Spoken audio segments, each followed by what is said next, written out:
Good morning बच्चों, विज्ञान study house में आप सभी का स्वागत है। मेरा नाम बादल कुमार है और मैं एक मेडिकल स्टूडेंट हूँ। साथ में 11th और 12th के बच्चों को बायोलॉजी भी पढ़ाता हूँ। तो बच्चों, हम लोगों ने अभी तक 11th क्लास के फर्स्ट चैप्टर को फिनिश कर दिया, द लिविंग वर्ल्ड को। आज हम शुरू करेंगे 11th क्लास के सेकेंड चैप्टर, बायोलॉजिकल क्लासिफिकेशन।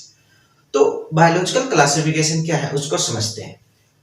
बच्चों, हम लोगों ने फर्स्ट क्लास में देखा था कि हमारे आसपास 17 लाख से 18 लाख स्पीशीज है और उन सभी को अच्छी तरह समझने के लिए, उसको अच्छी तरह स्टडी करने के लिए हमें बायोलॉजिकल क्लासिफिकेशन करना पड़ता है। तो बायोलॉजिकल क्लासिफिकेशन क्या है उसको जानते हैं कि biological classification is the scientific way of orderly arrangement, ध्यान दीजिएगा, of organism into groups on the basis of their similarities and difference in a certain easily observable but fundamental character। मतलब कि जो बायोलॉजिकल क्लासिफिकेशन एक scientific way है, ठीक है। Scientific way किस चीज का साइंटिफिक वे है? किसी भी ऑर्गेनिज्म ग्रुप को ऑर्डरली अरेंजमेंट करने का एक साइंटिफिक वे है, ठीक है। कौन सी बेसिस पे हम करते हैं? On the basis of their similarity, उसके सिमिलरिटी के बेसिस पे करते हैं, उसके डिफरेंस के बेसिस पे करते हैं, और most important easily observable but fundamental character के बेसिस पे हम किसी भी स्पीशीज को या ग्रुप्स को हम क्लासिफाई करते हैं। तो बच्चों, ऐसी बात नहीं है कि biological classification direct scientific way में ही किया गया था। इससे पहले नॉन साइंटिफिक वे में भी बायोलॉजिकल क्लासिफिकेशन किया गया था। अगर नॉन साइंटिफिक वे में देखें तो अगर कोई भी एनिमल से हमें फूड मिल रहा है, अगर उससे दूध मिल रहा है, अंडे मिल रहे हैं, तो उसको एक कैटेगरी में डाल दिया। अगर किसी भी एनिमल से हमें क्लॉथ मिल रहा है तो उसको एक कैटेगरी में डाल दिया। अगर कोई एनिमल हमारे लिए इकोनॉमिकल इंपॉर्टेंस है तो उसको इकोनॉमिकल इंपॉर्टेंस के कैटेगरी में डाल दिया। तो बायोलॉजिकल क्लासिफिकेशन, जो scientific way of biological classification करने से पहले नॉन साइंटिफिक वे में भी बायोलॉजिकल क्लासिफिकेशन हो चुके हैं, जैसे कि इकोनॉमिक्स इंपॉर्टेंस के बेसिस पे, फूड के बेसिस पे, क्लॉथिंग के बेसिस पे, इन सब बेसिस पे नॉन साइंटिफिक वे में क्लासिफिकेशन ऑलरेडी हो चुकी थी। तो बच्चों, अब हम देखेंगे साइंटिफिक वे ऑफ क्लासिफिकेशन, ठीक है। जो first scientific way of classification जो दिया गया था वो अरिस्टोटल के द्वारा दिया गया था। मतलब जो पहली बार बायोलॉजिकल क्लासिफिकेशन में साइंटिफिक वे ऑफ क्लासिफिकेशन आया वो अरिस्टोटल के थ्रू दिया गया था। तो अरिस्टोटल के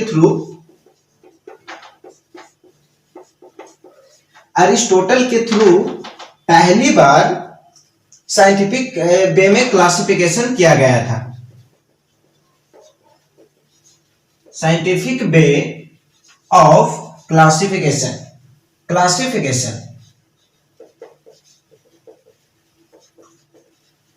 तो अरिस्टोटल ने किस तरह से क्लासिफिकेशन किया था? उन्होंने प्लांट और एनिमल के अलग अलग कैटेगरी में बांट दिया था। उन्होंने एक कैटेगरी प्लांट का बनाया, ठीक है, और एक कैटेगरी उन्होंने एनिमल का बनाया, ठीक है। एक कैटेगरी उन्होंने प्लांट का बनाया और एक कैटेगरी उन्होंने एनिमल का बनाया।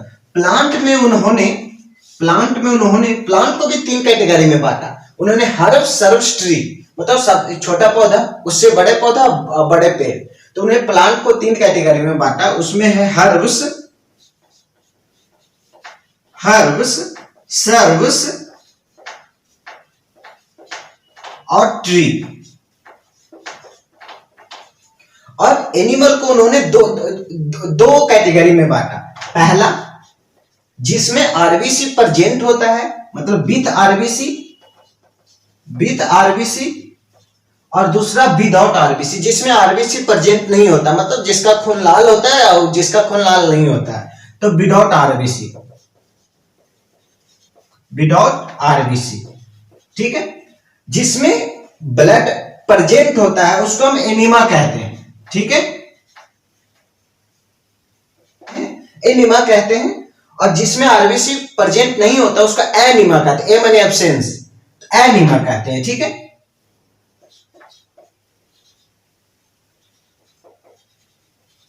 जिसमें आरबीसी प्रेजेंट होता है उसको हम इनिमा कहते हैं, और जिसमें आरबीसी प्रेजेंट नहीं होता उसको हम एनिमा कहते हैं। ठीक है, तो पहली साइंटिफिक वे ऑफ क्लासिफिकेशन किनके द्वारा किया गया था? अरिस्टोटल के द्वारा किया गया था। और आपको पता अरिस्टोटल को फादर ऑफ बायोलॉजी भी कहते हैं। ठीक है, फादर ऑफ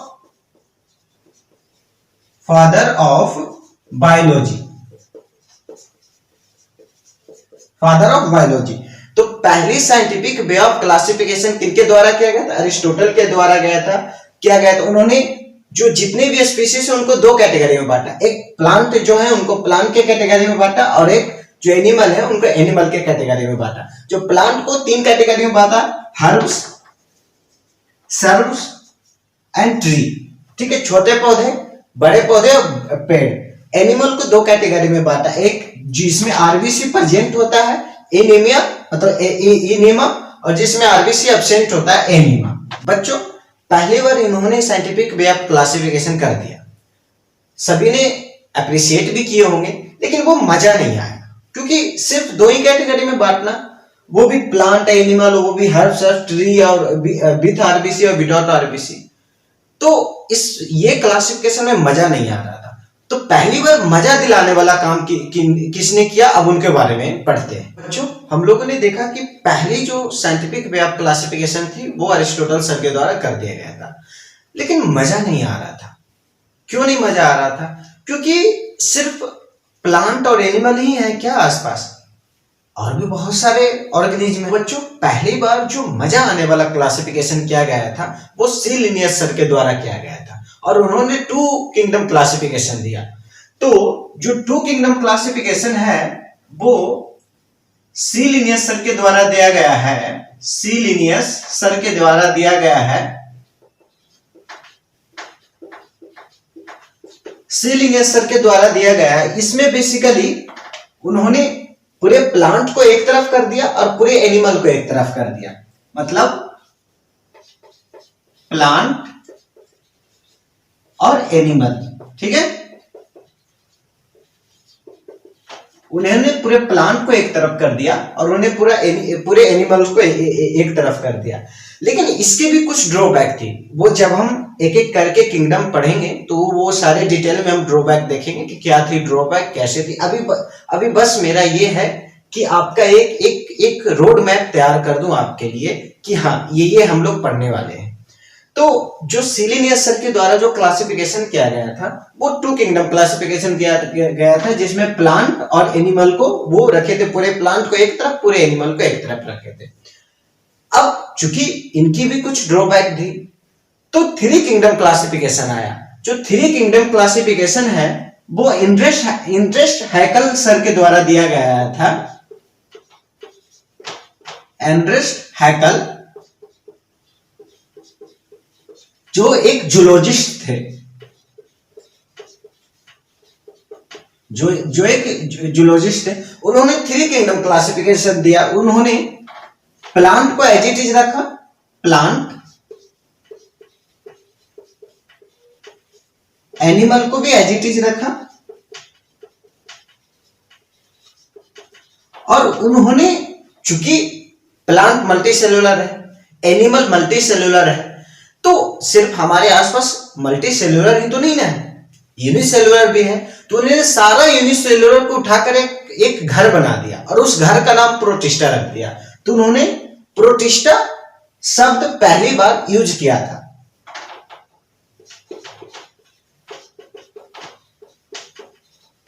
ठीक है, लेकिन इनकी भी कुछ ड्रॉबैक थी, और वो ड्रॉबैक क्या थी वो हम लोग आगे देखेंगे। तो इनकी ड्रॉबैक के बाद फिर आती है फोर किंगडम क्लासिफिकेशन, जो कोपलैंड सर के द्वारा दिया गया था।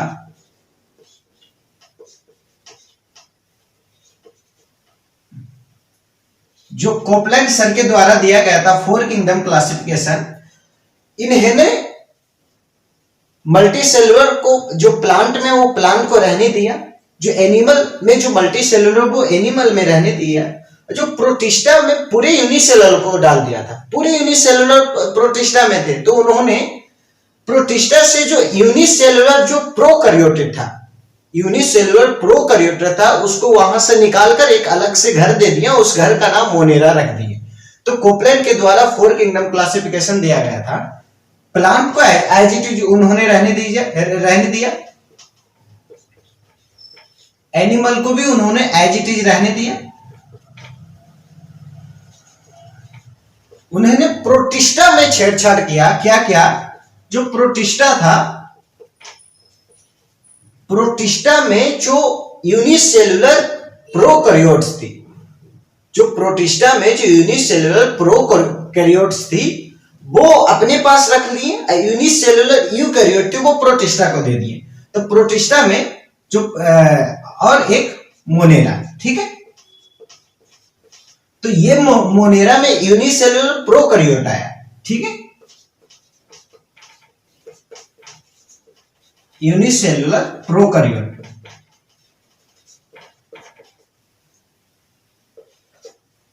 और जो प्रोटिस्टा में बाकी यूनिसेलुलर यूकैरियोट प्रोटिस्टा में रह गया, ठीक है।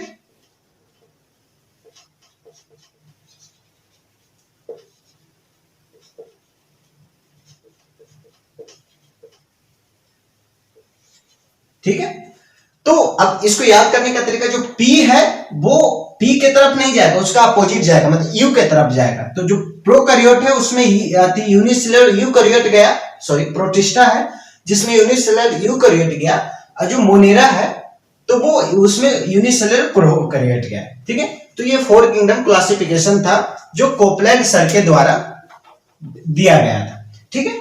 अब कोपलैंड सर के 4 किंगडम क्लासिफिकेशन में भी कुछ ड्रॉबैक थी, तो फाइनली एक और क्लासिफिकेशन आया, 5 किंगडम क्लासिफिकेशन।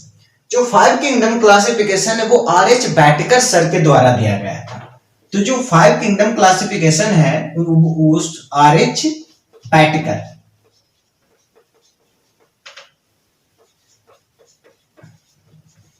जो 5 किंगडम क्लासिफिकेशन है वो आर.एच. बैटकर सर के द्वारा दिया गया था। उन्होंने प्लांट को, चूंकि जो फंजाई था, फंगी था, वो प्लांट में डाला हुआ था, ठीक है। तो उन्होंने प्लांट से फंजाई को हटा दिया और उन्होंने क्या क्लासिफिकेशन किया वो देखो, कि उन्होंने प्लांट को रहने दिया, ठीक है, उन्होंने एनिमल को भी रहने दिया, उन्होंने एनिमल को रहने दिया, उन्होंने प्रोटिस्टा को भी रहने दिया, उन्होंने मोनेरा को भी रहने दिया। लेकिन जो चूंकि फंजाई प्लांट में डाला हुआ था तो वहां से उन्होंने निकाल के और फंजाई को एक अलग सा घर दे दिया जिसको नाम भी फंजाई रख दिया, ठीक है। तो उन्होंने जो फंजाई प्लांट वाले ग्रुप में थे उसको वहां से निकाल के एक अलग से घर दे दिया और उसको एक अलग से हो गया। तो बच्चों ये टोटल 2 किंगडम क्लासिफिकेशन जो सी लिनियस सर के द्वारा दिया गया था, जो सी लिनियस सर के द्वारा दिया गया है। 3 किंगडम क्लासिफिकेशन जो इनरिच हैकल के द्वारा दिया गया है। 4 किंगडम क्लासिफिकेशन जो कोपलैंड के द्वारा दिया गया है, और 5 किंगडम क्लासिफिकेशन जो आर.एच. बैटकर के द्वारा दिया गया है, ठीक है। बेसिक डिफरेंस क्या है, इसमें प्लांट और एनिमल दोनों को उठाकर रख दिया, ठीक है। इसमें यूनिसेलुलर या फिर फंजाई ये सब कोई वो इसमें देखने नहीं गए। 3 किंगडम क्लासिफिकेशन में जो प्लांट है, एनिमल तो मल्टी सेलुलर है, तो वो जो चूंकि यूनिसेलुलर के लिए भी एक अलग से घर चाहिए, तो जो 3 किंगडम क्लासिफिकेशन में प्रोटिस्टा नाम का एक घर आया जो जिसमें सिर्फ और सिर्फ यूनिसेलुलर थे, ठीक है। 4 किंगडम क्लासिफिकेशन में जो प्रोटिस्टा तो जो घर था जिसमें सारे यूनिसेलुलर थे, उसमें से यूनिसेलुलर प्रोकैरियोट्स को निकालकर एक अलग से घर में डाल दिया गया जिसको मोनेरा कहते हैं, ठीक है। और जो 5 किंगडम क्लासिफिकेशन था वो आर.एच. बैटकर सर के द्वारा दिया गया था, और जनरली जो फंजाई था वो प्लांट के ग्रुप में था, उस प्लांट के ग्रुप से निकाल कर और उसका एक अलग घर दे दिया गया और उस घर का नाम फंजाई रख दिया गया। तो ये किंगडम ऑफ क्लासिफिकेशन है। अब हम लोग एक एक करके हर किंगडम के बारे में जानते हैं, ठीक है। क्योंकि प्लांट और एनिमल तो का एक सेपरेट चैप्टर है, तो उसको तो हम लास्ट में देखेंगे। हम लोग मोनेरा को देखते हैं, प्रोटिस्टा को देखते हैं, फंजाई को। बच्चों हम लोगों ने अभी देखा कि किस तरह से क्लासिफिकेशन किया गया था, और बेटा हर क्लासिफिकेशन की कुछ ड्रॉबैक थी, ठीक है। तो अब हम हर क्लासिफिकेशन की ड्रॉबैक देखते हैं, उसके बाद हर क्लासिफिकेशन जो हुआ है उसके डिटेल में पढ़ेंगे। तो सबसे पहले टू किंगडम क्लासिफिकेशन का क्या क्या ड्रॉबैक है वो देखते हैं। Drawback of two kingdom classification, prokaryote and eukaryote were kept in the same group, ठीक है। जो प्रोकैरियोट थे और यूकैरियोट थे वो सेम ग्रुप में थे, ऑफ कोर्स होंगे ही, क्योंकि प्रोकैरियोट यूकैरियोट प्रोटिस्टा तक भी प्रोटिस्टा जब बना था तो प्रोकैरियोट यूकैरियोट दोनों को एक ही ग्रुप में डाल दिया। मोनेरा जब ग्रुप आया तो यूनिसेलुलर प्रोकैरियोट यूनिसेलुलर यूकैरियोट अलग अलग हुआ। तो चूंकि हम टू किंगडम क्लासिफिकेशन कर रहे हैं तो उसमें जो प्रोकैरियोट था यूकैरियोट था वो तो सेम ग्रुप में ही रहेगा। तो जो प्रोकैरियोट था यूकैरियोट था वो सेम ग्रुप में डाल दिया था। जैसे में कि प्रोकैरियोटिक बैक्टीरिया के बारे में बात करें और साइनोबैक्टीरिया के बारे में बात करें तो ये दोनों प्लांट किंगडम के कैटेगरी में डाला गया था, ठीक है। मतलब प्रोकैरियोटिक बैक्टीरिया और साइनोबैक्टीरिया जो वो प्लांट किंगडम के अंदर डाला था टू किंगडम क्लासिफिकेशन के बाद, ठीक है। Heterotrophic and autotrophic kept in the same group, ठीक है। जो हेटेरोट्रोपिक थे और जो ऑटोट्रोपिक थे उन्हें भी सेम ग्रुप में डाल दिया गया। फॉर एग्जांपल कि अगर हम फंजाई की बात करें, ठीक है, अगर हम फंजाई की बात करें वो ये हेटेरोट्रोप है, ये तो हेटेरोट्रोप है। और जो फंजाई था वो टू किंगडम क्लासिफिकेशन के बाद प्लांट के ग्रुप में था। Were placed in plant. तो जो हेटेरोट्रोप और जो ऑटोट्रोप था वो दोनों सेमी ग्रुप में था, जिसमें फंजाई हेटेरोट्रोप है वो भी प्लांट के ग्रुप में था। नेक्स्ट है यूनिसेलुलर और मल्टीसेलुलर, यूनिसेलुलर और मल्टीसेलुलर और इन द सेम ग्रुप। मतलब यूनिसेलुलर और मल्टीसेलुलर को भी सेम ग्रुप में ही डाल दिया था। अगर इसका एग्जांपल देते तो प्रोटोजोआ था, प्रोटोजोआ को एनिमल की जो कैटेगरी में बांटा गया था तो एनिमल में डाल दिया गया था। तो जो प्रोटोजोआ है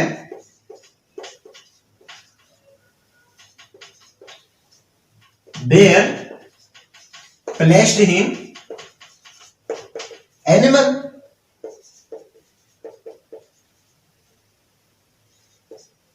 Some lower organism have character of both plant and animal। जो कुछ लोअर ऑर्गेनिज्म के कैरेक्टर प्लांट और एनिमल दोनों के जैसे मिलते थे। जिसमें अगर हम यूगुलिना की बात करें, ठीक है, जो यूगुलिना है इसका कैरेक्टर प्लांट एनिमल दोनों के तरफ से मिलता है, लेकिन इसको प्रॉपर कोई कैटेगरी ही नहीं मिला। तो यूगुलिना मतलब are not placed in proper category।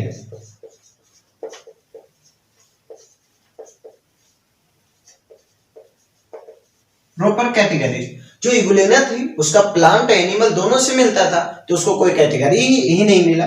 तो ये टू किंगडम क्लासिफिकेशन का ड्रॉबैक था। अब हम देखते हैं थ्री किंगडम क्लासिफिकेशन का क्या ड्रॉबैक है। तो बच्चों अब हम देखेंगे थ्री किंगडम क्लासिफिकेशन में कौन कौन सी ड्रॉबैक है उसके बारे में। आपको पता है कि थ्री किंगडम क्लासिफिकेशन में कौन सी किंगडम आके जुड़ी थी? प्रोटिस्टा, ठीक है। तो हम प्रोटिस्टा के ध्यान में रख के ये ड्रॉबैक देखते हैं। जब प्रोटिस्टा जुड़ा तो जो उसकी जो ड्रॉबैक क्या निकली कि जो वॉल्ड और वॉललेस जो ऑर्गेनिज्म थे वो प्रोटिस्टा के अंदर इंक्लूड थे। वॉल्ड जिनके ऊपर जो वॉल्ड था वो भी प्रोटिस्टा में इंक्लूड थे, जिनके ऊपर वॉल्ड नहीं तो वॉललेस था वो भी प्रोटिस्टा के अंदर इंक्लूड थे। फोटोसिंथेसिस और नॉन फोटोसिंथेसिस ऑर्गेनिज्म दोनों प्रोटिस्टा के अंदर इंक्लूड थे। जो फोटोसिंथेसिस करते थे या जो फोटोसिंथेसिस नहीं करते थे दोनों प्रोटिस्टा के अंदर इंक्लूड थे।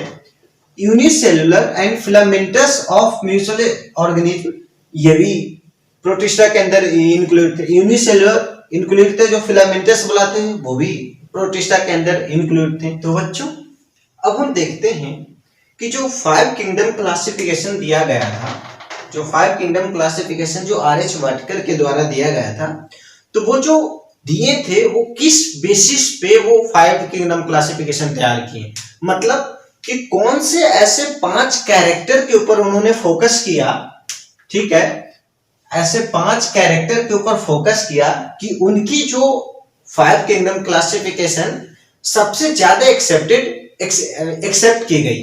तो वो हम ध्यान देते हैं, तो उनकी जो 5 मेन कैरेक्टर थी उसमें था पहला सेल स्ट्रक्चर, उन्होंने सेल स्ट्रक्चर पे फोकस किया, उन्होंने बॉडी ऑर्गेनाइजेशन पे फोकस किया, उन्होंने मोड ऑफ रिप्रोडक्शन पे फोकस किया, उन्होंने मोड ऑफ न्यूट्रिशन पे फोकस किया, उसके बाद रिप्रोडक्शन पे फोकस किया और फाइलोजेनेटिक रिलेशनशिप के ऊपर फोकस किया। तो सेल स्ट्रक्चर की बात करें तो उन्होंने प्रोकैरियोट और यूकैरियोट के ऊपर फोकस किया, ठीक है।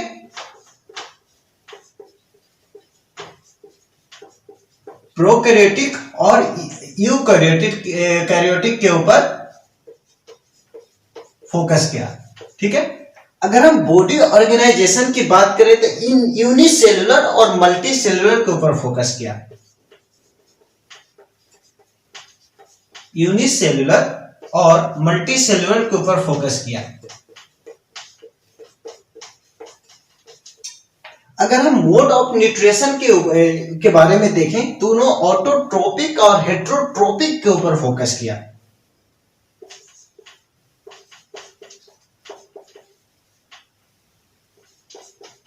ऑटोट्रोपिक और हेट्रोट्रोपिक के ऊपर फोकस किया।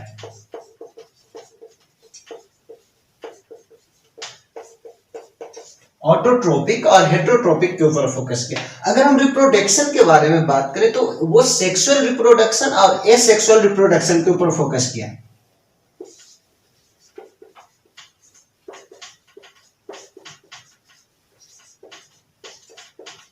सेक्सुअल रिप्रोडक्शन और एसेक्सुअल रिप्रोडक्शन के ऊपर फोकस किया।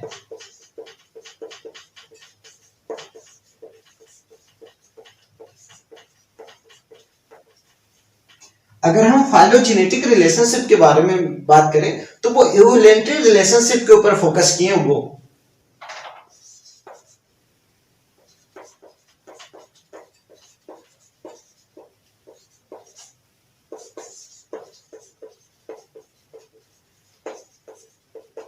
वो जो इवोलेंट्री रिलेशनशिप है उसके ऊपर फोकस किया। तो ये बहुत इंपॉर्टेंट ये स्लाइड है, ये बोर्ड है, क्योंकि एग्जाम में क्वेश्चंस कहीं ना कहीं से घुलाकर हमें पूछ दिया जाए। जब मैं नीट का एग्जाम दे रहा था तो उस बार इसमें से क्वेश्चन आए थे। तो प्लीज जो आर.एच. वाटिकर थे वो टोटल 5 कैरेक्टर के ऊपर फोकस किए थे जब वो किंगडम क्लासिफाई कर रहे थे। तो पहला था सेल स्ट्रक्चर, दूसरा बॉडी ऑर्गेनाइजेशन, तीसरा था मोड ऑफ न्यूट्रिशन, चौथा था रिप्रोडक्शन और पांचवा था फाइलोजेनेटिक रिलेशनशिप, ठीक है। हमने सारा ड्रॉबैक भी देख लिया और हमने ये देखा कि जो आर.एच. वाटिकर वो कौन से 5 कैरेक्टर्स के ऊपर फोकस करके वो 5 किंगडम क्लासिफिकेशन दिए वो भी देख लिया। अब हम हर किंगडम क्लासिफिकेशन के बारे में बारी बारी पढ़ते हैं, ठीक है। तो बच्चों आगे बढ़ने से पहले हम 6 किंगडम क्लासिफिकेशन भी देख लेते हैं, छोटी सी है, उसके बाद हम लोग आगे बढ़ेंगे। तो जो 6 किंगडम क्लासिफिकेशन था वो कार्ल बोस सर दिए थे।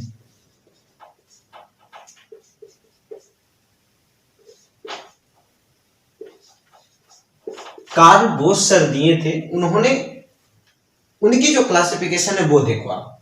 उन्होंने बैक्टीरिया जो था उसको 2 भाग में बांट दिया, ठीक है। एक में आर्के बैक्टीरिया को रख दिया,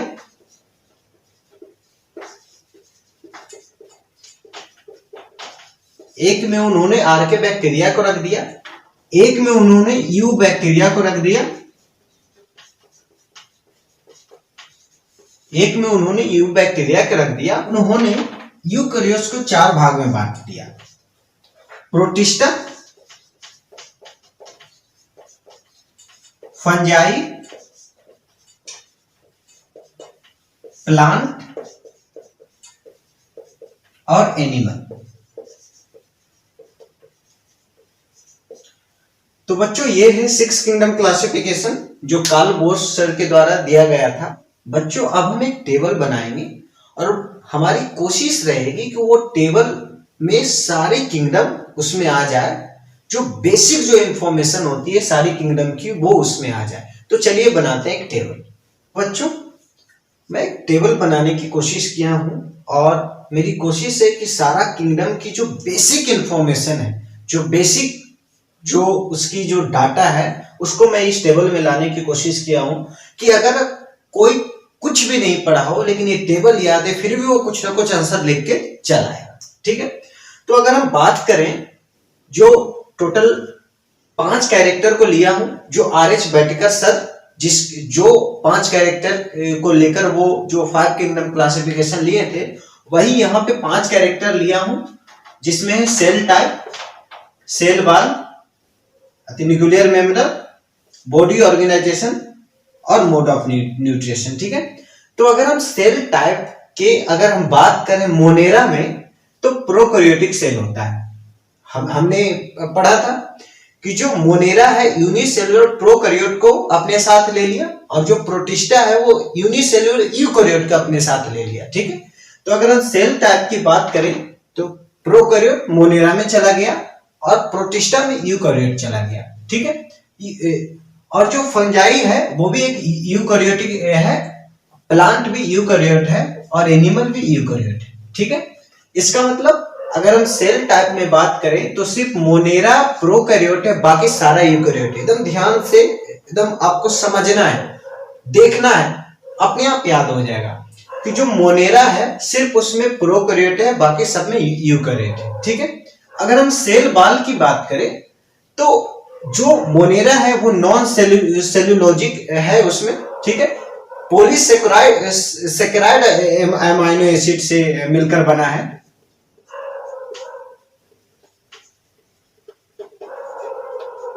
प्लस एमाइनो एसिड।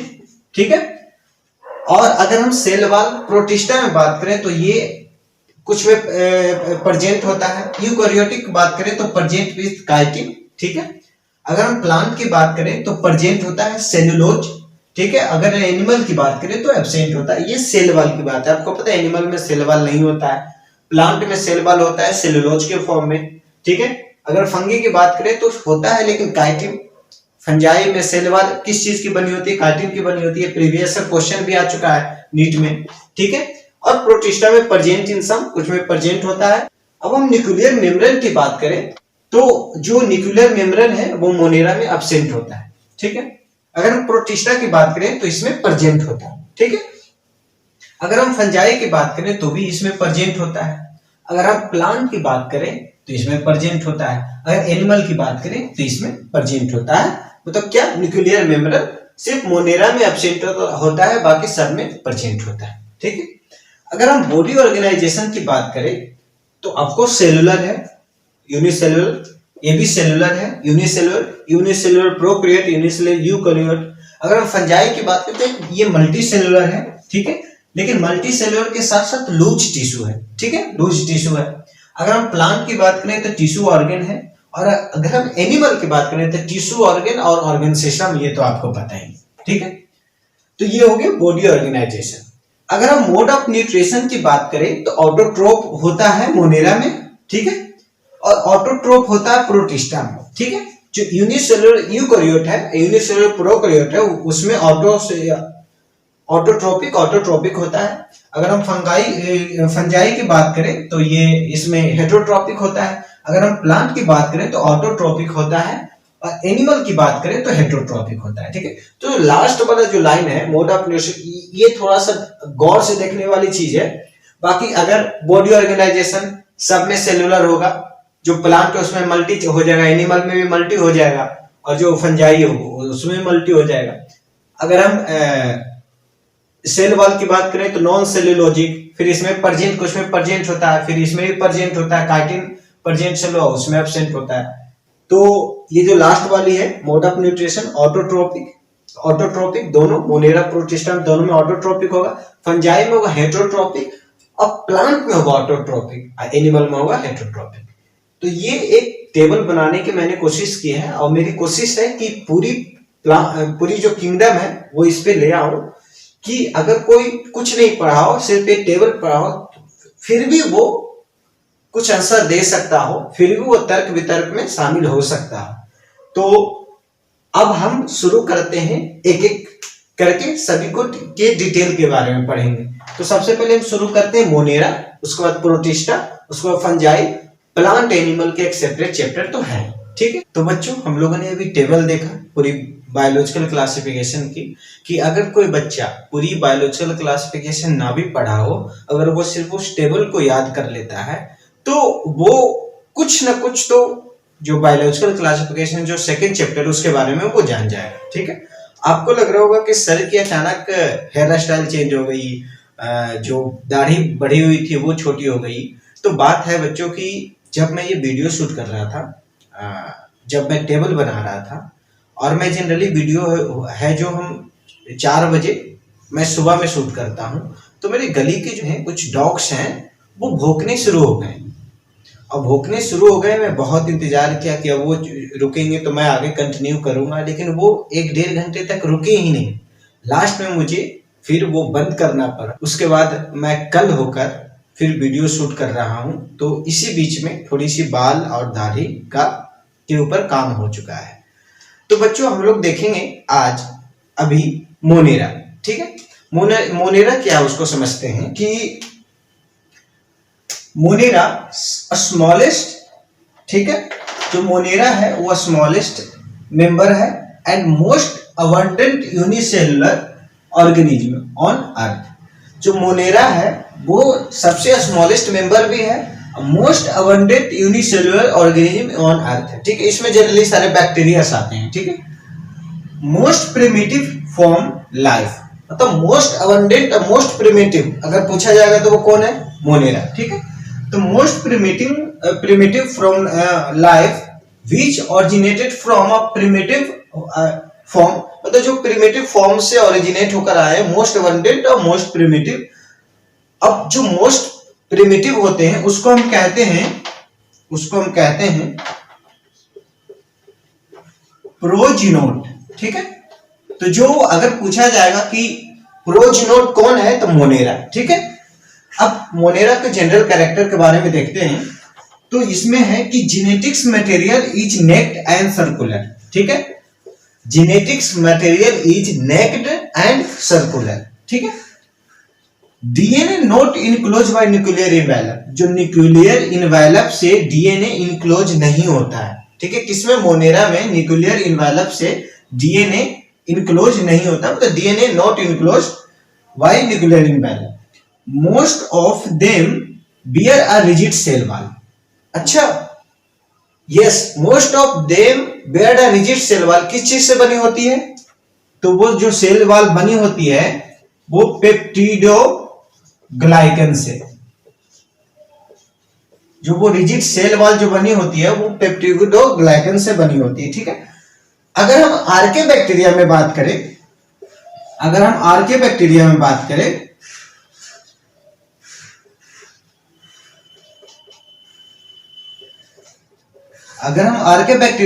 करें तो सूडोपेप्टिडोग्लाइकन से इसकी जो सेल वॉल बनी होती है।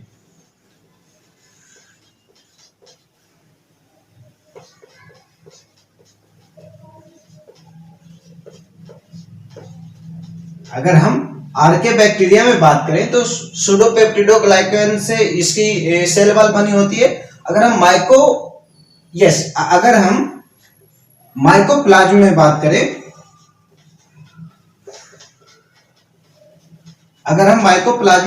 तो सेल वॉल इसमें होती ही नहीं है। ठीक है, सेल वॉल एब्सेंट। ठीक है, तो जो मोस्ट ऑफ देम जो रिजिड सेल वॉल होते हैं वो पेप्टिडोग्लाइकन से बने होते हैं। अगर इसमें एक्सेप्शन की तरफ जाए तो जो आर्के बैक्टीरिया उसकी जो सेल वॉल है वो पेप्टिडोग्लाइकन से बनी होती है। जो माइकोप्लाज्म में आते हैं उसमें सेल वॉल होता ही नहीं। ठीक है, अब हम आगे आते हैं इसकी रिप्रोडक्शन। ठीक है, इसकी रिप्रोडक्शन अगर हम सेक्सुअल रिप्रोडक्शन की बात करें, ठीक है, अगर हम सेक्सुअल रिप्रोडक्शन की बात करें,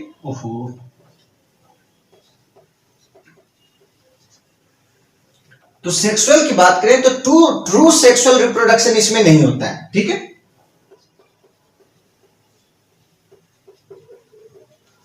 ट्रू सेक्सुअल रिप्रोडक्शन इसमें नहीं होता है। लेकिन अगर एसेक्सुअल रिप्रोडक्शन की बात करें तो इसमें बाइनरी फिजन होता है। ठीक है, अगर हम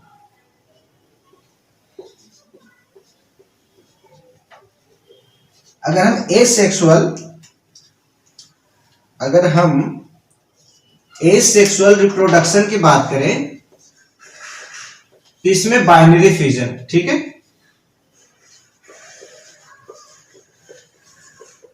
इसमें बाइनरी फ्यूजन होता है, ठीक है। जो एसेक्सुअल रिप्रोडक्शन, जो बाइनरी फ्यूजन होता है, उसको हम एमाइटोसिस के अंदर रखते हैं, ठीक है। एमाइटोसिस के अंदर हम इसको रखते हैं। क्यों रखते हैं एमाइटोसिस के अंदर, मतलब क्यों बोलते हैं एमाइटोसिस? क्योंकि इसमें स्पिंडल फाइबर नहीं बन रहा है, इसमें कोई फेज क्रॉस नहीं कर रहे हैं, एस फेज इसमें क्रॉस नहीं कर रहा है, इसलिए हम इसको एमाइटोसिस के अंदर में रखते हैं, ठीक है। तो अब ये हो गया रिप्रोडक्शन जो एसेक्सुअल बाइनरी फिजन के द्वारा होता है, एमाइटोसिस होता है, ठीक है। अब हम मोड ऑफ न्यूट्रिशन की बात करें, ठीक है। अगर हम मोड ऑफ न्यूट्रिशन की बात करें तो इसमें दो type of mode of nutrition इसमें होता है, ठीक है। ऑटोट्रोपिक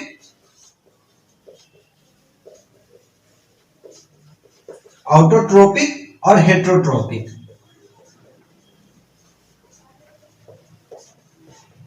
ऑटोट्रोपिक और हेट्रोट्रोपिक। अगर हम ऑटोट्रोपिक की बात करें,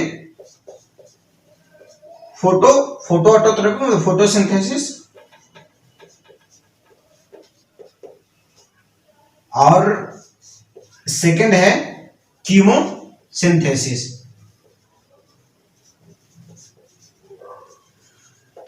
अगर हम हेट्रोट्रोपिक की बात करें तो पैरासिटिक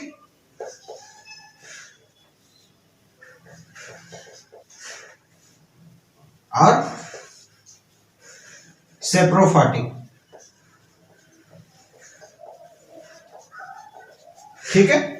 तो ये हो गया, तो ये इसका हो गया मोड ऑफ न्यूट्रिशन। अब न्यूट्रिशन के बारे में और थोड़ी अंदर जाकर पढ़ते हैं, क्योंकि यहां से नीट में बहुत सारे क्वेश्चंस आते हैं। अगर हम इसके एक और कैरेक्टर की बात करें तो इसमें सेल ऑर्गेनेल नहीं पाया जाता है, ठीक है।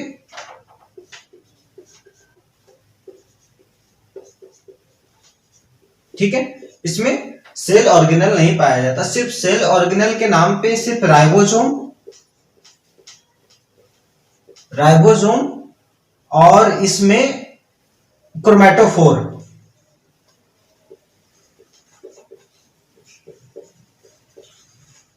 सिर्फ इसमें सेल ऑर्गेनेल के नाम पे राइबोसोम और क्रोमैटोफोर पाया जाता है, सब सेलुलर ऑर्गेनेल। और जिसमें जो राइबोसोम होता है वो 70S राइबोसोम होता है, ये ध्यान देने वाली बात है। 70S राइबोसोम पाया जाता है। तो इसमें सेल ऑर्गेनेल नहीं पाया जाता। अगर सेल ऑर्गेनेल के नाम पे सिर्फ और सिर्फ राइबोसोम और क्रोमैटोफोर पाया जाता है, ठीक है। राइबोसोम और क्रोमैटोफोर पाया जाता है, ठीक। अब हम आगे बढ़ते हैं। अगर हम मोड ऑफ न्यूट्रिशन की बात करें तो जो मोड ऑफ न्यूट्रिशन है, इससे प्रीवियस ईयर में बहुत सारे क्वेश्चंस पूछे हैं, तो इसको ध्यान से देखिएगा। अगर मोनेरा में मोड ऑफ न्यूट्रिशन की बात करें तो अभी तक हमने देखा था कि ऑटोट्रोपिक और हेट्रोट्रोपिक, ठीक है। ऑटोट्रोपिक में फोटोसिंथेसिस, कीमोसिंथेसिस। अगर हम हेट्रोट्रोपिक में बात करें तो सेप्रोट्रोपिक, पैरासिटिक और सिम्बायोटिक, ठीक है। तो अगर हम ऑटोट्रोपिक की बात करें तो इनऑर्गेनिक चीज को, इनऑर्गेनिक सब्सटेंस को ऑर्गेनिक में कन्वर्ट करना, यूज ऑफ एनर्जी की यूज करके किसी भी ऑर्गेनिक सब्सटेंस को ऑर्गेनिक में, इनऑर्गेनिक सब्सटेंस को ऑर्गेनिक में कन्वर्ट करना ही ऑटोट्रोपिक कहलाता है, ठीक है। ऑटोट्रोपिक के दो भाग में बांटा गया है, फोटोसिंथेसिस और कीमोसिंथेसिस। अगर हम फोटोसिंथेसिस की बात करें तो जो एनर्जी मिल रहा है वो सूर्य, सनलाइट से मिल रहा है, ठीक है। मतलब energy comes from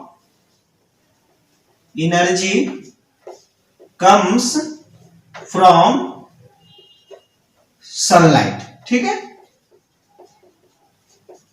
energy comes from sunlight, मतलब फोटोसिंथेसिस में एनर्जी सनलाइट से मिल रहा है। लेकिन अगर कीमोसिंथेसिस में बात करें तो energy comes from chemical reaction, ठीक है। तो एनर्जी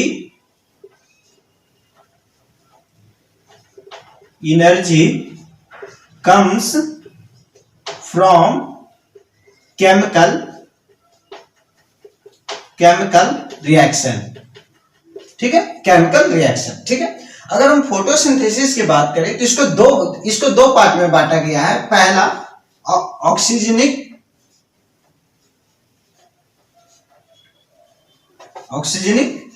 और दूसरा एनऑक्सीजनिक।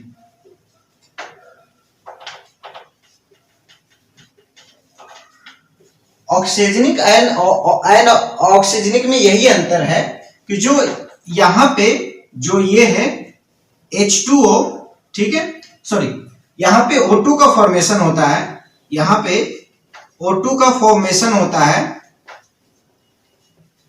यहां पे O2 का फॉर्मेशन होता है और यहां पे O2 का फॉर्मेशन नहीं होता है, ठीक है। O2 का फॉर्मेशन नहीं होता है, ठीक है। तो ऑक्सीजनिक एंड ऑक्सीजनिक का ये कहानी है, ठीक है। अब हम आते हैं हेटेरोट्रोपिक के बारे में। तो हेटेरोट्रोपिक को तीन पार्ट में बांटा गया है, सेप्रोट्रोपिक, पैरासिटिक एंड सिम्बायोटिक। अगर हम सेप्रोट्रोपिक की बात करें तो जितने भी एंटीबायोटिक बैक्टीरिया हैं वो इसमें आ जाते हैं, ठीक है।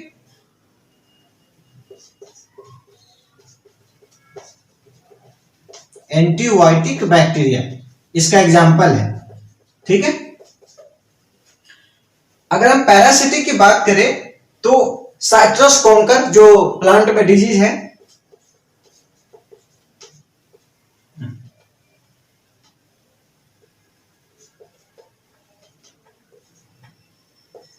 साइट्रस कॉन्कर,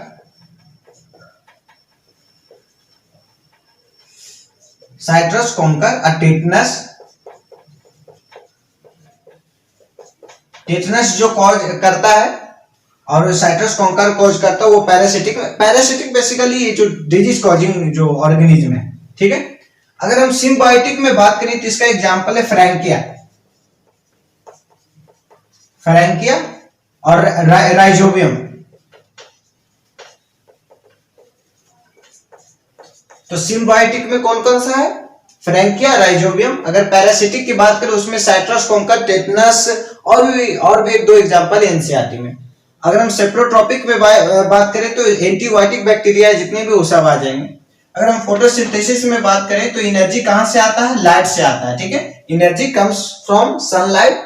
अगर हम कीमोसिंथेसिस की बात करें तो एनर्जी केमिकल रिएक्शन से मिलती है, ठीक है।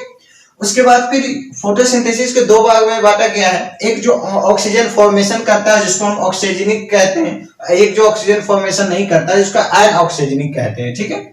और तो ये हो गया मोड ऑफ न्यूट्रिशन। अब हम देखते हैं इसका हैबिटेट क्या है, मतलब मोनेरा कहाँ कहाँ पाया जाता है। अगर हम हैबिटेट के बारे में बात करें उससे पहले एक इंपॉर्टेंट पॉइंट है उसको हम देख लेते हैं कि जो प्रीवियस ईयर क्वेश्चन में भी पूछ चुकी है कि देयर आइदर नॉन मोटाइल, ठीक है, Monera is either non motile, move, breathing by flagella, ठीक है। There either non motile, move और breathing by flagella. Flagella composed of many intertwined chain. जो फ्लैजिला है वो मेनी इंटरवाइंड चेन से मिलकर बना होता है, चेन्स ऑफ प्रोटीन, जिसको हम कहते हैं protein flagella. Protein flagella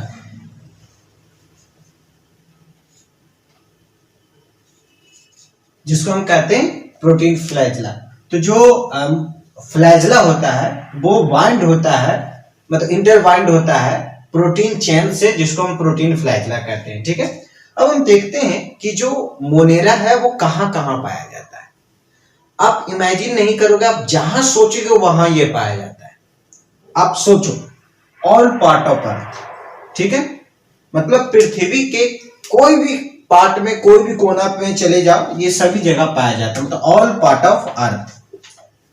bottom of ocean, समंदर के एकदम बॉटम में भी पाया जाता है, ठीक है। बिलो द आइसबर्ग, तो जो आइस होता है उसके नीचे भी पाया जाता है, जिससे टाइटैनिक टकराकर खत्म हुआ था, तो उससे बिलो द आइसबर्ग में भी पाया जाता है। हॉट स्प्रिंग, मतलब आप कितना एसिडिक से एसिडिक माध्यम में भी ये पाया जाता है।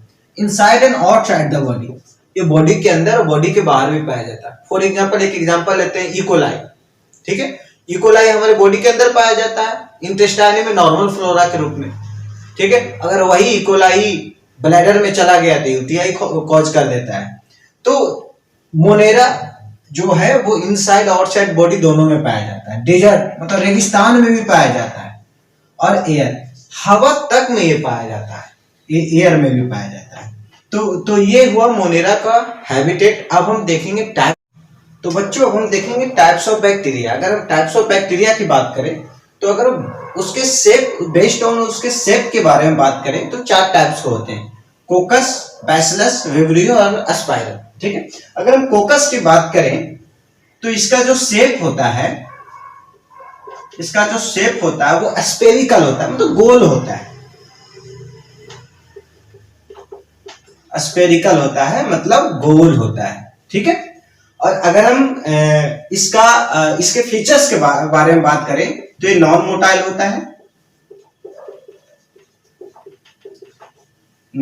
होता है, इसमें फ्लैजिला एब्सेंट होते हैं,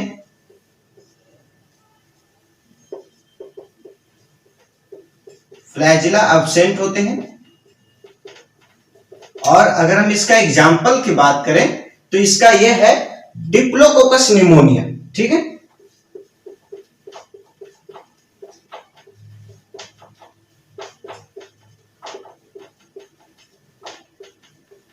डिप्लोकोकस निमोनिया, अगर डिप्लोकोकस निमोनिया का अगर शेप के बारे में देखो तो इसका इस टाइप से शेप होता है, ऐसे शेप होता है। तो इसका जो एग्जांपल्स है वो डिप्लोकोकस निमोनिया है, ठीक है।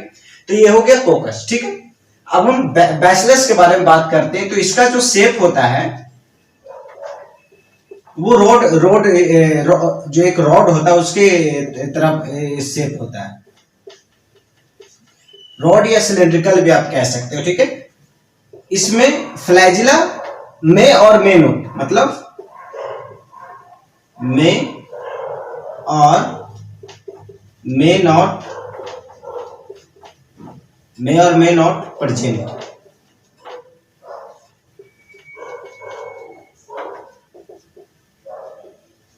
फ्लैजिला में और मे नॉट प्रेजेंट, ठीक है। अगर हम इसका एग्जाम्पल की हाँ, ठीक है, जो इसका शेप हो वो ऐसा होगा, ठीक है। अगर हम इसका एग्जाम्पल की बात करें तो जो दूध से दही बनाता है वो बैक्टीरिया के बारे में लिख दो, लैक्टो बैसिलस, ठीक है। इसका जो एग्जाम्पल है वो लैक्टोबैसिलस बैक्टीरिया है, ठीक है। अगर हम विब्रियो को बात करें तो इसका जो शेप होता है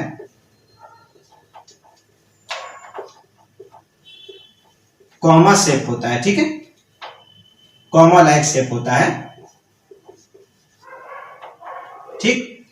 अगर हम इसका इसमें भी फ्लैजिला में और मे नॉट पाया जाता है, ठीक है, में और मे नॉट प्रेजेंट, कौन, फ्लैजिला। अगर हम इसका एग्जाम्पल की बात करें तो विब्रियो कोलोरा,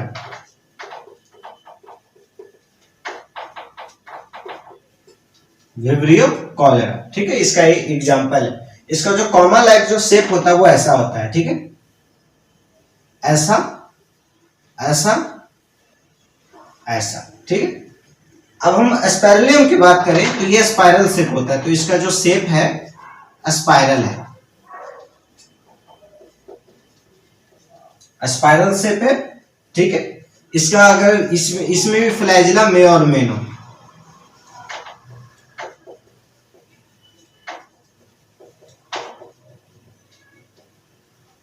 ठीक है। अगर इसका हम एग्जाम्पल की बात करें तो स्पाइरलियम इसका एग्जाम्पल है, स्पाइरलियम इसका एग्जाम्पल है। तो अकॉर्डिंग टू अगर शेप की बात करें, इसकी जो ये कैसे बनती है तो ये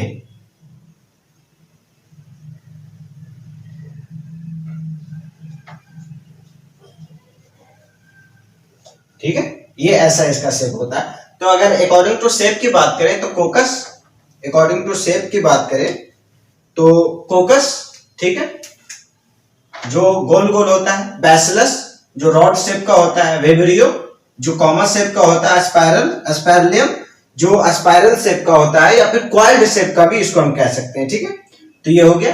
तो अकॉर्डिंग टू शेप हो गया। अब अकॉर्डिंग टू फ्लैजिला के अनुसार देखते हैं। तो फ्लैजिला के अनुसार जो पहला है वो ए ट्राइकस है। मुझे लगता है ये आप लोग को दिख नहीं रहा होगा लिखा हुआ ए ट्राइकस।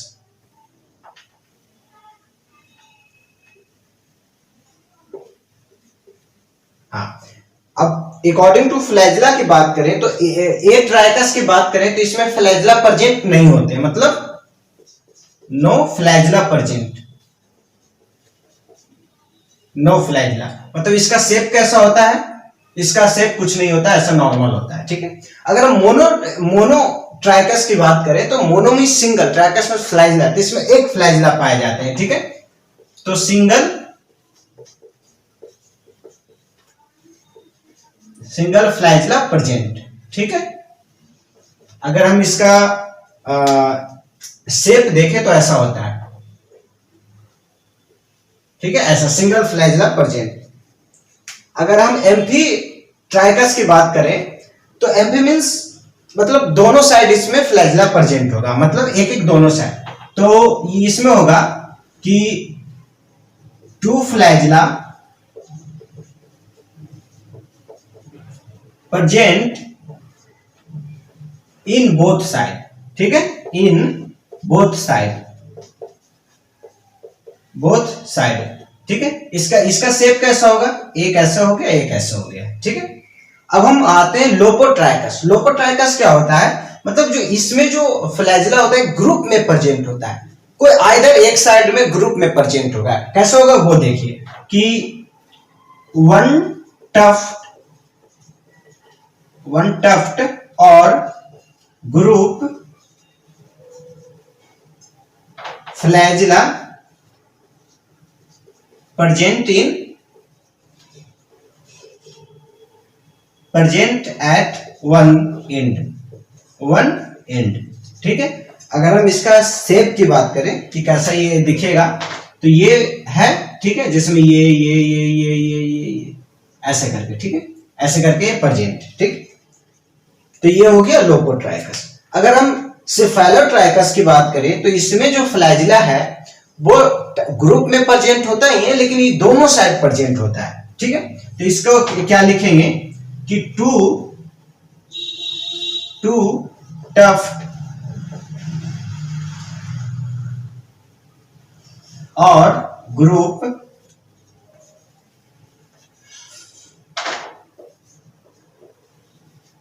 Flagella present at both and, ठीक है, बोथ एंड। इसका शेप कैसा दिखेगा? इसका शेप है जो ऐसा दिखेगा, ये है ऐसा दिखेगा, ठीक है। तो ये हो गया सेफेलोट्राइकस। अब हम आते हैं पेरीट्राइकस। पेरीट्राइकस का मतलब होता है कि जो बैक्टीरियल सेल के चारों तरफ फ्लैजिला होते हैं, ठीक है। तो इसमें हो जाएगा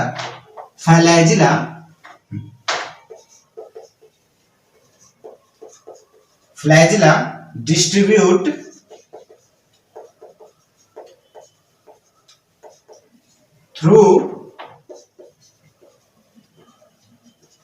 throughout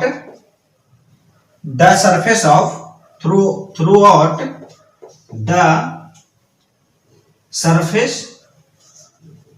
of बैक्टीरियल सेल, ठीक है, बैक्टीरियल सेल।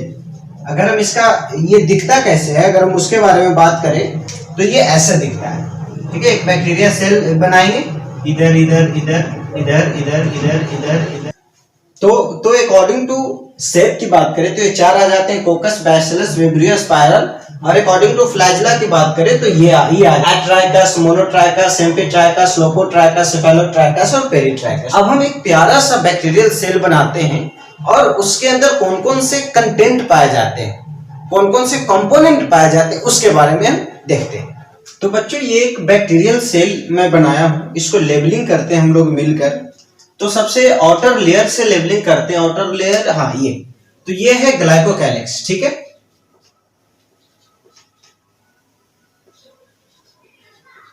जो सबसे बाहर है उसको ग्लाइकोकैलिक्स कहते हैं। जो मिडिल लेयर है, मिडिल लेयर, हाँ, जो मिडिल लेयर है वो सेल वॉल है, ठीक है, सेल वॉल। उसके बाद जो सबसे इनर लेयर है वो प्लाज्मा मेम्ब्रेन, ठीक है।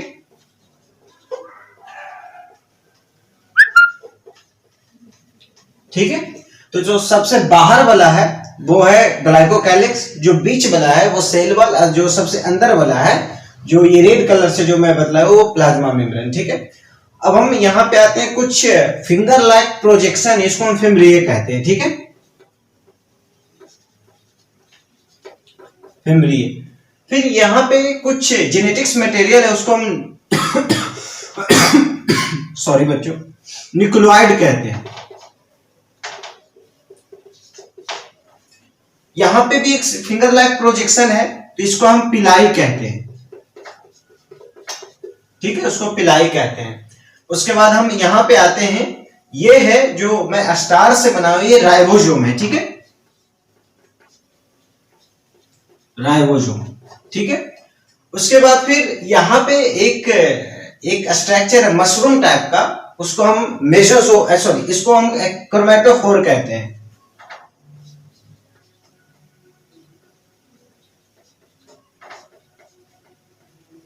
क्रोमेटोफोर कहते हैं, ठीक है।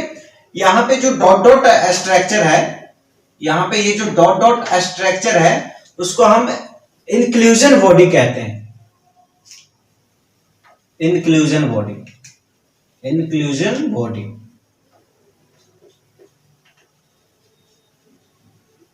इंक्लूजन बॉडी, ठीक है। यहां पे एक स्ट्रक्चर है जो डबल लेयर का, उसको हम मेसोसोम कहते हैं,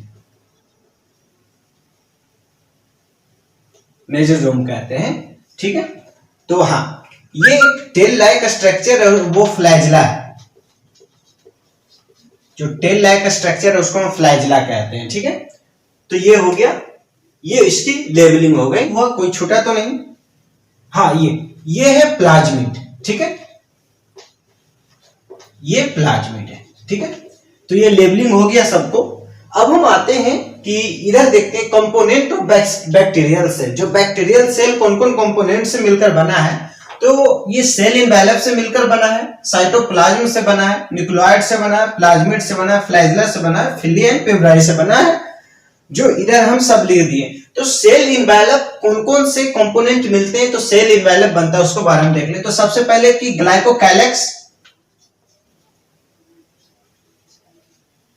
ग्लाइकोकैलिक्स मिल गए, उसके बाद सेल वॉल मिल गए, सेल वॉल मिल गए, ग्लाइकोकैलिक्स मिल गए, सेल वॉल मिल गए, और प्लाज्मा मेम्ब्रेन मिल गए, तो वो सेल इनवेलप कहला गए, ठीक है।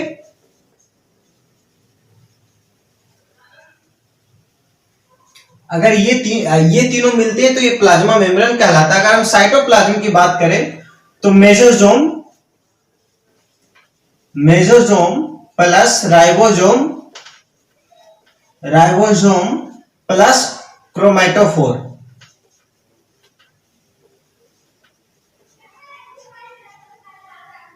क्रोमेटोफोर।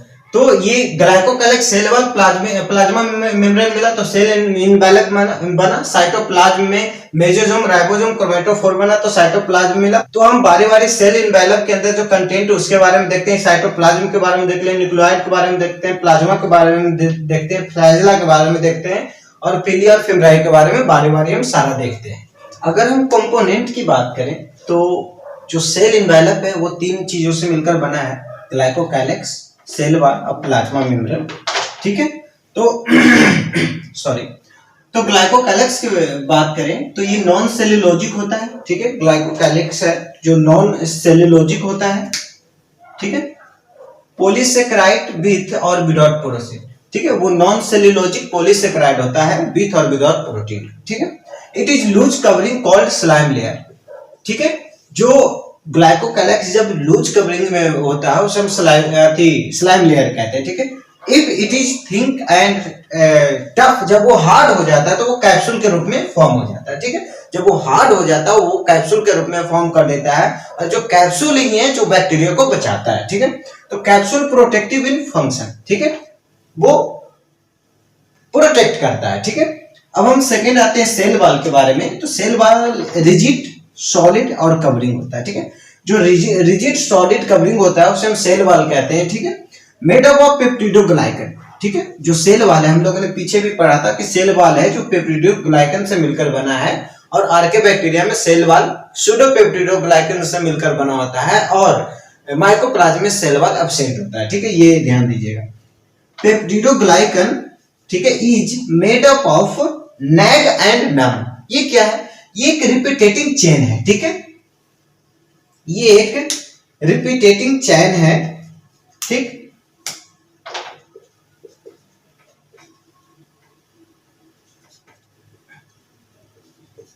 रिपीटेटिंग चेन है, ठीक है।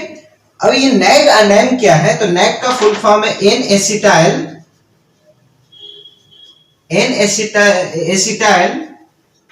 ग्लूकोसामाइन। N acetyl glucosamine. और नैम का फुल फॉर्म क्या है? एन एसिटाइल म्यूरामाइन, ठीक है।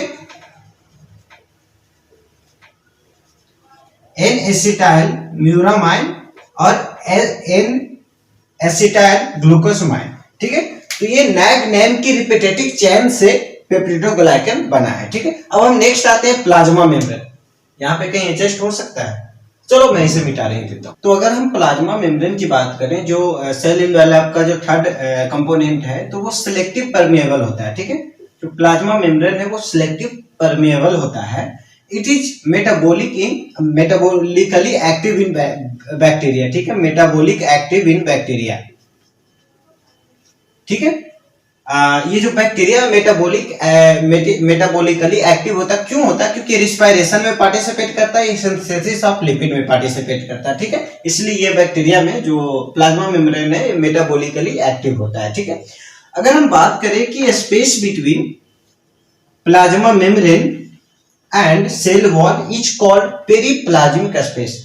जो अभी हम लोगों ने फिगर देखा था, तो प्लाज्मा मेम्ब्रेन और सेल वॉल के बीच का जो स्पेस है उसको हम पेरिप्लाज्मिक स्पेस कहते हैं। तो ये प्लाज्मा मेम्ब्रेन हुआ। अब हम आते हैं साइटोप्लाज्म पे। तो अगर हम साइटोप्लाज्म की बात करें तो ये मेसोसोम, राइबोसोम और क्रोमैटोफोर से मिलकर बना है, ठीक है।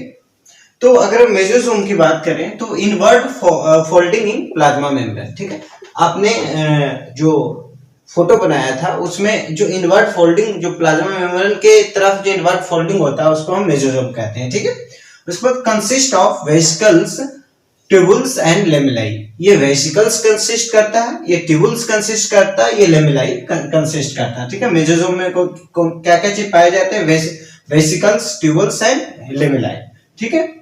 अब हम अगर राइबोसोम के बारे में बात करें तो 70S राइबोसोम पाया जाता है, ठीक है। 70S राइबोसोम और राइबोन्यूक्लियो प्रोटीन, ठीक है। जो राइबोसोम होता है वो राइबोन्यूक्लियो प्रोटीन से मिलकर बना है, ठीक है। तो टू टाइप्स ऑफ राइबोसोम होता है, एक फ्री राइबोसोम होता है, एक फिक्स्ड राइबोसोम होता है, ठीक है। तो अगर हम आगे देखें तो ribosome generally present in group, ठीक है। ये जो राइबोसोम है जनरली ग्रुप में प्रेजेंट होता है, इसलिए इसको पॉलीराइबोसोम या पोलीसोम कहते हैं, ठीक है। इसलिए इसको पॉलीराइबोसोम और पोलीसोम कहते हैं, ठीक है। और हम थर्ड में आते हैं क्रोमैटोफोर। तो found in photo autotrophic bacteria, ठीक है। फोटो ऑटोट्रोपिक बैक्टीरिया में प्रेजेंट होता है, मतलब कौन से बैक्टीरिया? जो जिसकी एनर्जी का जो सोर्स है वो सनलाइट है, ठीक है। तो found in photo autotrophic bacteria in green bacteria is called chlorosome, ठीक है। जो ग्रीन बैक्टीरिया में क्रोमैटोफोर को क्लोरोजोम कहते हैं, ठीक है। क्लोरोजोम याद रखिएगा, कंटेन फोटोसिंथेसिस पिगमेंट। जो क्लोरोजोम है वो फोटोसिंथेसिस पिगमेंट को कंटेन करता है, जिसमें क्लोरोफिल है, जिसमें बैक्टीरियोफाइटिन है और जिसमें कैरोटेनॉइड्स है, ठीक है। मतलब ये जो क्लोरोजोम है जो फोटोसिंथेसिस पिगमेंट को कंटेन करता है, जिसमें क्लोरोफिल आ जाते हैं, जिसमें बैक्टीरियोफाइटिन आ जाते हैं और उसमें कैरोटेनॉइड्स आ जाते हैं, ठीक है। तो ये हो गया साइटोप्लाज्म और उसके कंटेंट के बारे में। अब हम आगे बढ़ते हैं। तो बेटा हम नेक्स्ट कंपोनेंट के बारे में बात करते हैं कि अगर हम न्यूक्लियोटाइड की बात करें, इट इज जेनेटिक्स मटेरियल। ठीक है, जो न्यूक्लियोटाइड है वो जेनेटिक्स मटेरियल है, consist of single circular double standard DNA. ठीक है, डबल स्टैंडर्ड डीएनए जो वो कैसा होता है, सुपर कॉइल्ड होता है, सुपर कॉइल्ड होता है।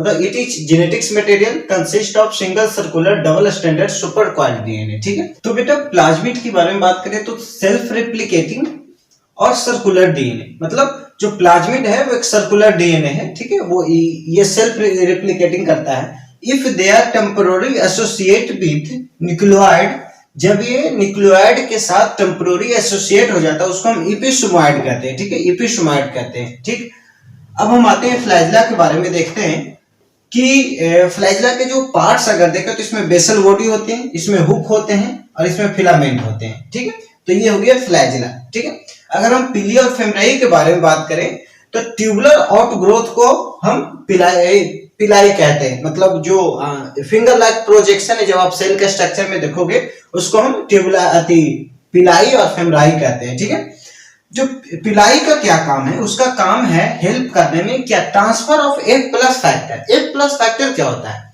F प्लस फैक्टर को हम फर्टिलिटी फैक्टर भी कहते हैं। ठीक है, फर्टिलिटी फैक्टर। ठीक है, ठीक है, जो F प्लस फैक्टर उसको फर्टिलिटी फैक्टर कहते हैं।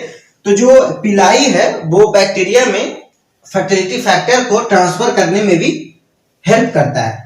ठीक है, अगर हम फेमराई की बात करें तो हेल्प इन अटैच, किसी भी सॉलिड जो सरफेस को अटैच करने में उसको मदद करता है। तो फेमराई का काम है सॉलिड सरफेस को अटैच करने में, ठीक है, हेल्प करना। तो ये हो गया सारा कंपोनेंट। अब बैक्टीरिया से आगे बढ़ते हैं और हम देखते हैं यू बैक्टीरिया क्या होता है।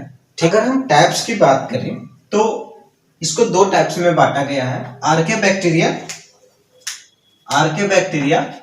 और यू बैक्टीरिया। ठीक है, अगर हम आर्के बैक्टीरिया की बात करें तो उसको तीन भाग में बांटा गया, मिथेनोजेन जो मीथेन प्रोड्यूस करता हो, हेलोफिल्स जो सॉल्ट लविंग हो, और थर्मोएसिडोफिल जो हॉट थर्मोसल्फेट।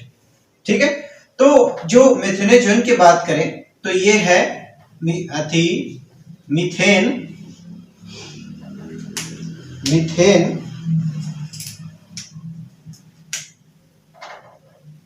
Methane produce. अगर हम हेलोफिल्स की बात करें तो साल्ट लविंग। अगर हम थर्मोएसिडोफिल्स की बात करें तो हॉट थर्मोसल्फेट। ठीक है, अगर हम यू बैक्टीरिया की बात करें तो हेटेरोट्रोपिक बैक्टीरिया, ठीक है, माइकोप्लाज्म, ठीक है, साइनोबैक्टीरिया और एक्टिनोमाइसीट्स। तो अब हम आगे देखते हैं आर्के बैक्टीरिया क्या है, उसके सारे एग्जांपल्स के बारे में पढ़ते हैं, उसके बाद हम लोग यू बैक्टीरिया पढ़ेंगे। तो बेटा अब हम देखते हैं आर्के बैक्टीरिया क्या है उसके बारे में देखते हैं। आर्के बैक्टीरिया को एंसेंट लिविंग फॉसिल्स भी कहा जाता है। ठीक है, ये याद रखने वाली चीज है कि आर्के बैक्टीरिया को एंसेंट लिविंग फॉसिल्स भी। Most primitive group of organism, जो आर्के बैक्टीरिया है वो मोस्ट प्रिमिटिव ग्रुप है ऑफ ऑर्गेनिज्म का। ठीक है, found in most harsh condition, आपको पता है कि हर कंडीशन में पाया जाता है। ये एसिडिक, मतलब मोस्ट एसिडिक कंडीशन में ही पाया जाता है। क्यों पाया जाता है, क्योंकि इसमें लिपिड चेन होती है, lipid chain. Because of lipid chain के वजह से, बिकॉज ऑफ लिपिड चेन के वजह से ये कितनों भी हार्श कंडीशन में पाया जाता है। ठीक है, peptidoglycan is absent in cell wall. ठीक है, जैसा कि हम लोगों ने एक्सेप्शन में पढ़ा था कि इसमें पेप्टिडोग्लाइकेन इसके सेल वॉल में नहीं पाए जाते। तो इसमें क्या पाए जाते हैं, इसमें सूडो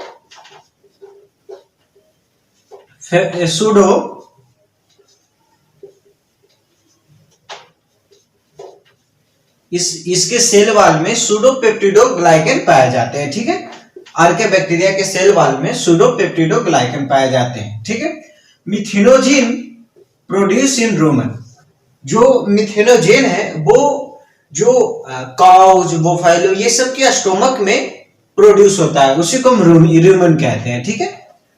मिथेनोजेन जो गैस है वो 60S आरएनए न्यूक्लियोटाइड, इसमें 60S आरएनए न्यूक्लियोटाइड प्रेजेंट होता है किसमें? आर्के बैक्टीरिया में। किसमें? आर्के बैक्टीरिया में। Archaebacteria characteristic similarity of eukaryotic cell, जो आर्के बैक्टीरिया की जो कैरेक्टर मिलता है वो यूकैरियोटिक सेल के जैसा मिलता है, ठीक है। हिस्टोन प्रोटीन आर प्रेजेंट, इसमें हिस्टोन प्रोटीन प्रेजेंट होते हैं। DNA replication, transcription and transduction present, इसकी जो डिवीजन होती है एक्चुअली बेसिकली इसमें तो म्यूसिस वगैरह तो होता नहीं है, इसमें कोई फेजेस तो होते नहीं है, इसमें स्पिंडल फाइबर्स तो बनते नहीं है, तो सिंपल इसमें ये होता है कि जो डीएनए है वो रिप्लिकेट करेंगे, 1 से 2 हो गया, ठीक है। मोनोसिस्टोनिक ऑपरेंस और प्रेजेंट। मोनोसिस्टोनिक ऑपरेंस क्या है बेटा?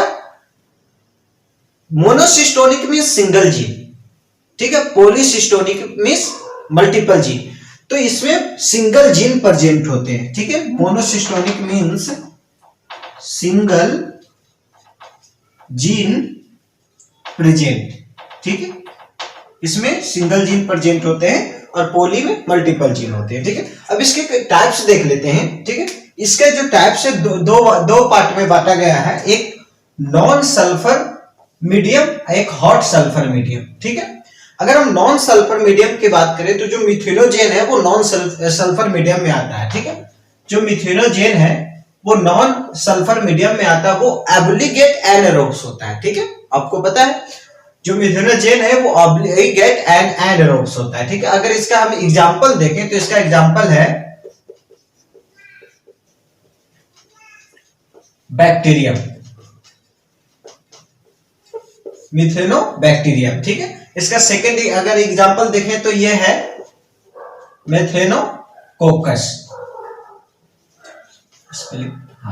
मेथेनोकोकस, इसके ये एग्जांपल। अगर हम हेलोफिल्स की बात करें तो ये फैकल्टेटिव एनारोब्स होते हैं, ठीक है। फैकल्टेटिव एनारोब्स,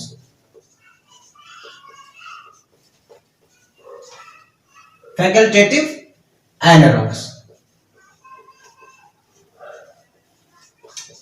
जो हेलोफिल्स होते हैं वो फैकल्टेटिव एनारोब्स होते हैं। और अगर हम इसकी एग्जांपल्स की बात करें तो हेलोबैक्टीरियम, हेलोबैक्टीरियम। अगर हम इसकी एक और एग्जांपल की बात करें तो हेलोकोकस,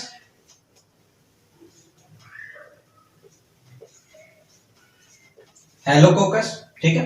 अगर हम सेकेंड पार्ट में जाए हॉट सल्फर मीडियम में, तो हॉट सल्फर मीडियम में थर्मोएसिडोफिल्स हॉट सल्फर मीडियम में आते हैं, ठीक है। ये भी फैकल्टेटिव एनारोब्स ही हैं,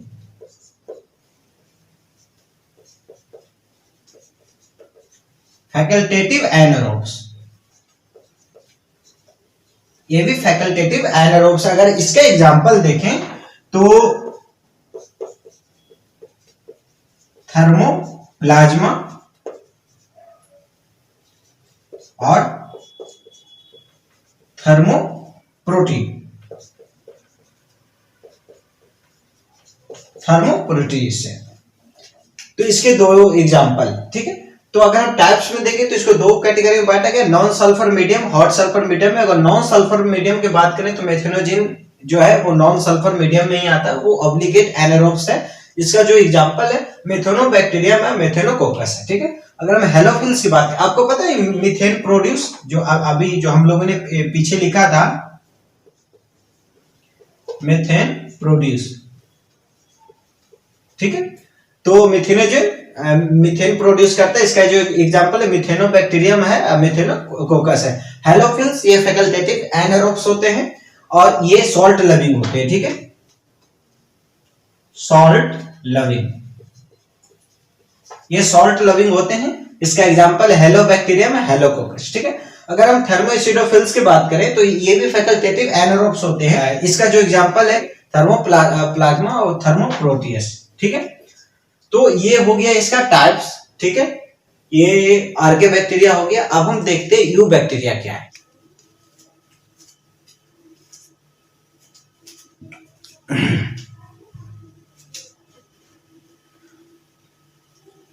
तो बेटा हम यू बैक्टीरिया की बात करें, ठीक है, अगर हम यू बैक्टीरिया की बात करें तो इट मे बी मोटाइल और नॉन मोटाइल, ठीक है। ये यू बैक्टीरिया है जो मोटाइल भी हो सकता है और नॉन मोटाइल भी हो सकता है, ठीक है।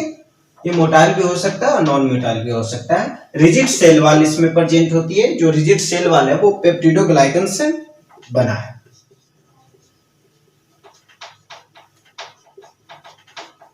जो रिजिड सेल वाल है पेप्टिडोग्लाइकन से मिलकर बना है। तो साइनोबैक्टीरिया के अगर टाइप्स देखें तो हेटेरोट्रोपिक बैक्टीरिया, ठीक है, heterotrophic bacteria,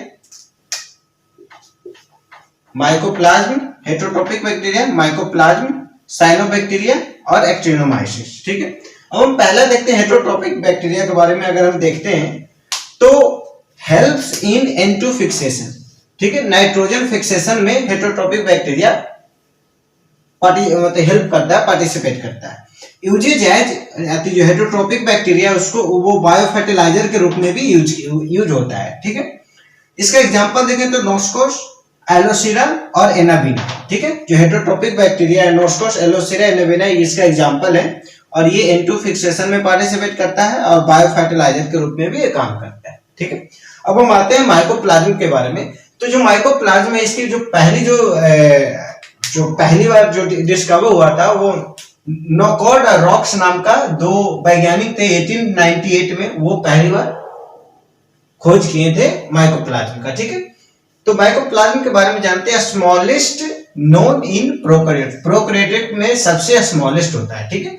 lack cell wall, ठीक है, जो हम लोगों ने एक्सेप्शन में सबसे शुरू देखा था कि इसमें सेल वॉल प्रेजेंट नहीं होते हैं, ठीक है। और सेल वॉल नहीं प्रेजेंट होते, इसी कारण पता है इसकी एक बहुत अच्छी कैरेक्टर है कि कोई भी शेप साइज में अपने आप को ढाल लेता है, ठीक है। तो लैक सेल वॉल होने के कारण ये कोई भी शेप और साइज में अपने आप को ढाल लेता है, ठीक है। फैकल्टेटिव एनारोब्स होते हैं, ठीक है, फैकल्टेटिव एनारोब्स होते हैं, मतलब ऑक्सीजन में तो ये ठीक है, ऑक्सीजन ना भी मिले फिर भी अपने आप को ये कैरी फॉरवर्ड करते हैं अपनी लाइफ को। Also called pleuropneumonia like PPLO, ठीक है, मतलब बेसिकली जो पीपीएलओ जो है वो माइकोप्लाज्म का ही वो है, ठीक। अगर हम फर्स्ट आइसोलेट फ्रॉम कैटल, जो माइकोप्लाज्म है, ठीक है, जो पीपीएलओ है जनरली वो पहले बार जो कैटल से आइसोलेट किया गया था वो कैटल निमोनिया से ग्रसित था, ठीक है, तो वो वहां से आया था। Mycoplasma it is called joker of plant kingdom, मतलब माइकोप्लाज्म को जोकर ऑफ प्लांट किंगडम भी कहते हैं, ठीक है। अब हम आते हैं साइनोबैक्टीरिया, ठीक। अगर हम साइनोबैक्टीरिया के बारे में बात करें तो प्रोकैरियोटिक यूनिसेलुलर कोलोनी, ये हमेशा ग्रुप में रहते हैं, ठीक है। तो ये प्रोकैरियोटिक यूनिसेलुलर कोलोनी, ठीक है, सराउंडेड बाय जिलेटिनस शीट, ये जिलेटिनस शीट से सराउंडेड होते हैं, ठीक है। Cell wall made up of peptidoglycan, जैसे कि एज यू नो कि सेल वॉल पेप्टिडोग्लाइकन से मिलकर बने। ऑल मेंबर आर ऑटोट्रोप्स, और सारे मेंबर हैं जो ऑटोट्रोप्स हैं, ठीक है। तो ये हो गया। चल अब हम इसमें कुछ पिगमेंट पाए जाते हैं। अगर उस पिगमेंट की बात के बारे में जानते हैं, सी फाइकोसाइनिन, मतलब ये जो ब्लू कलर की होती है, ब्लू कलर की होती है, ब्लू कलर की होती है, ठीक है। नेक्स्ट सी फाइको इरिथीन, ये रेड कलर की होती है। अब नेक्स्ट है बी कैरेटीन एंड क्लोरोफिल, ठीक है, इसमें बी कैरेटीन और क्लोरोफिल भी पाया जाता है। तो ये हो गया साइनोबैक्टीरिया, ठीक है। अब हम इसका जो फोर्थ है एक्टिनोमाइसिस, उसके बारे में देखते हैं। तो बच्चों हम आज के लास्ट टॉपिक पे आते हैं, एक्टिनोमाइसिस, ठीक है। इसके बाद मोनेरा पूरा खत्म हो जाएगा, उसके बाद हम प्रोटिस्टा की तरफ चलेंगे। तो एक्टिनोमाइसिस क्या है कि एक फिलामेंटस बैक्टीरिया है, ठीक है, फिलामेंटस बैक्टीरिया है, ठीक। एक्टिनोमाइसिस रिजेंबल फंगी, ठीक है, एक्टिनोमाइसिस रिजेंबल फंगी, ध्यान दीजिएगा यहाँ पे। Because of their elongated filamentous of hyphae, ठीक है, elongated filamentous of hyphae, filamentous bacteria के कारण इसको हम रिजेंबल फंगी भी कहते हैं, क्योंकि क्या उसमें होता है, इसमें इलोंगेटेड फिलामेंट होता है जिसको हम हाइपी कहते हैं, ठीक है, जिसको हम हैप्पी कहते हैं। It is gram positive mycelial bacteria, it is gram positive mycelial bacteria, ठीक है। एक्टिनोमाइसिन की यूज इंडस्ट्री में बहुत ज्यादा इंडस्ट्रीज में होता है, और मेडिकली जो मेडिकल इंडस्ट्रीज हो या फिर डेयरी इंडस्ट्री, ये सब में बहुत ज्यादा यूज होता है। ये मेडिकली और इंडस्ट्रियली बहुत इंपॉर्टेंस रखता है। कैसे कैसे वो देखते हैं। डेयरी प्रोडक्ट में बहुत ज्यादा ये लार्ज स्केल पे इसका यूज होता है, जैसे में कार्ड बनाने में, चीज बनाने में। अगर हम डेयरी प्रोडक्ट से आगे हटे तो अल्कोहल बनाने में भी इसका बहुत यूज होता है। ठीक है, इसको अगर मेडिकली इंपॉर्टेंस के तौर पे इसको हम देखें तो एंटीबायोटिक बनाने में बहुत ज्यादा इसका यूज होता है। इसका हम एंटीबायोटिक के नाम ले तो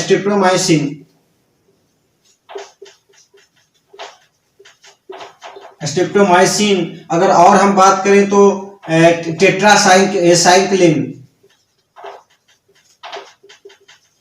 तो ये कुछ एंटीबायोटिक है, और भी बहुत सारे एंटीबायोटिक है जिसको बनाने में एक्टिनोमाइसिन का यूज होता है। बायोफर्टिलाइजर के रूप में एक्टिनोमाइसिन का यूज होता है। राइजोबियम जो एंटो फिक्सेशन करता है, राइजोबियम जो एंटो फिक्सेशन करता है, जो एंटो फिक्सेशन करता है। तो ये एक्टिनोमाइसिन थी, इसका कुछ यूज था वो हमने देख लिया। अब यहाँ पे जो मोनेरा का जो पार्ट है वो खत्म होता है। अब हम आगे जाएंगे प्रोटिस्टा में। चूंकि ये क्लास बहुत ज्यादा लंबा हो चुका है, मुझे पता है कि 1.5 घंटे के लमसम में ये क्लास हो चुकी है, तो अब हम प्रोटिस्टा और फंजाई नेक्स्ट क्लास में करेंगे। और अगर आपको ये वीडियो पसंद आया तो प्लीज विज्ञान स्टडी हाउस को आप लोग सब्सक्राइब करें, वीडियो को लाइक करें, शेयर करें, और मिलते हैं जल्द ही इसके सेकंड पार्ट के साथ। तब तक के लिए नमस्कार।